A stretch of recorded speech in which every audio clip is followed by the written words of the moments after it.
Ennore tsunami குடியிருப்பைச் சேர்ந்தவர் பழனி. அச்சகம் ஒன்றில் பணிபுரியும் பழனி தனது மனைவி கலைராணி, 8 வயது மகன் பாலா மற்றும் 3 வயது மகள் ரித்திகாவுடன் மகிழ்ச்சியாக வாழ்ந்து வந்துள்ளார்.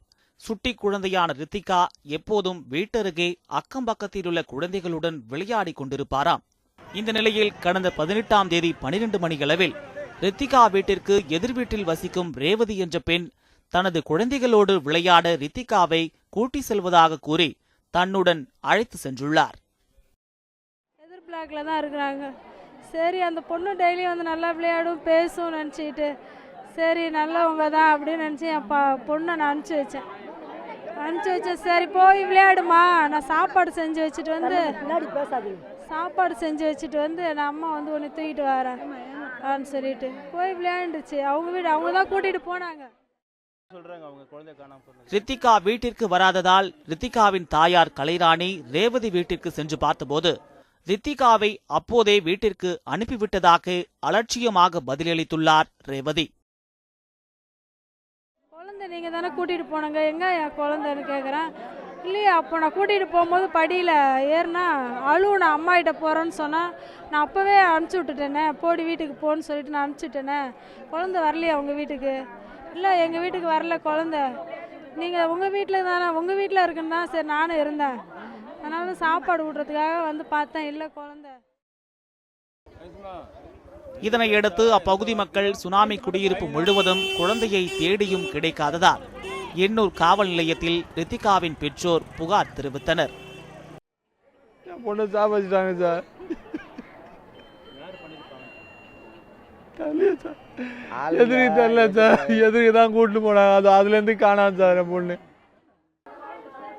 குழந்தையின் பெற்றோருக்கும் அப்பகுதி மக்களுக்கும் எதிர்வீட்டு பெண் ரேவதி மீது சந்தேகம் ஏற்பட்டதால் காவல்துறையிடம் தெரிவித்துள்ளனர்.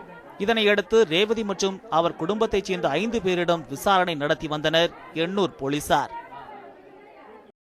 இருக்கிற இந்த குவார்டர்ஸ்ல எல்லா இடத்துலயும் எல்லா பில்டிங்லயும் போயிட்டு பாத்துட்டாங்க, மேலே கீழே எல்லா இடத்துல, ஏன் தண்ணி டேங்க்ல கூட போய் விசாரிச்சாங்க, பாத்துட்டாங்க. சரி குழந்தைங்கன்னா விளாண்டுக்கா ஊந்துருச்சா அப்படின்னு சொல்லி எல்லா இடத்துலயும் விசாரிச்சாங்க, எங்கேயுமே கிடைக்கல. இந்த நிலையில் 19ஆம் தேதி காலை மணலி நெடுஞ்சாலையில் உள்ள குப்பை கிடங்கில் குழந்தை சடலம் ஒன்று கண்டெடுக்கப்பட்டது. அது காணாமல் போன ரித்திகாவின் சடலம்தான் என போலீசார் உறுதி செய்தனர். குப்பமேடு சொன்னாங்க சார், குப்பமேடு நாய் கோட்டை சார், அங்கிருந்தா எடுத்தாங்க சார். எங்களுக்கு எடுத்து போன் வந்து நாங்கள் போனோம் சார். குழந்தை ரித்திகா கொலை செய்யப்பட்டு குப்பை தொட்டியில் வீசியதை அறிந்த அப்பகுதி மக்கள் கொலையாளியை உடனடியாக கைது செய்ய கோரி எண்ணூர் விரைவு சாலையில் சாலை மறியலில் ஈடுபட்டனர்.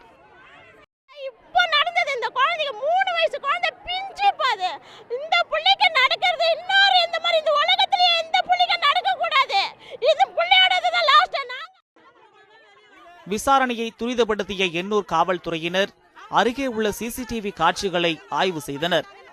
அப்போது சுனாமி குடியிருப்பின் அருகே உள்ள சிசிடிவி கேமராவில் குழந்தை ரித்திகாவை எதிர்வீட்டு பெண் ரேவதி தூக்கி சென்றது பதிவானது. அதுக்கப்புறம் என்ன பண்ண, நைட்டு ஃபுல்லாக கிளாஸ்ல இருந்திருக்கான். நேற்று வந்த பிறகு நம்ம இங்கே இருக்கிற சேடு கடையில் வந்து விசாரிச்சு அந்த கேமரா மூலியமாக பார்த்துருக்காங்க. அங்கே வந்து இந்த பொம்பளை எடுத்துட்டு போயிருக்கு. இதனையடுத்து அந்த பெண்ணிடம் போலீசார் தீவிரமாக விசாரணை நடத்தியதில் குழந்தை ரித்திகாவை கொலை செய்ததை ஒப்புக்கொண்டார்.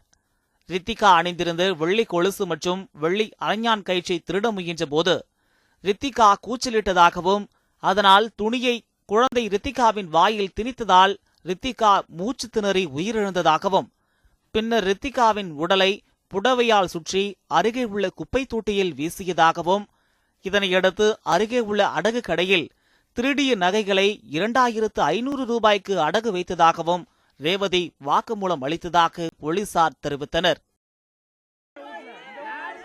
இதனிடையே ரித்திகாவை கொலை செய்த ரேவதிக்கு ஜாமீன் வழங்கக்கூடாது எனவும் கடுமையான தண்டனை விதிக்க வேண்டும் என அப்பகுதி மக்கள் போராட்டத்தில் ஈடுபட்டனர்.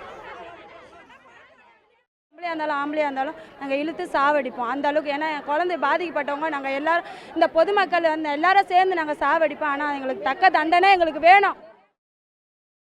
இதனையடுத்து கைது செய்யப்பட்ட ரேவதி திருவொற்றியூர் நீதிமன்றத்தில் ஆஜர்படுத்தப்பட்டு சிறையில் அடைக்கப்பட்டார்.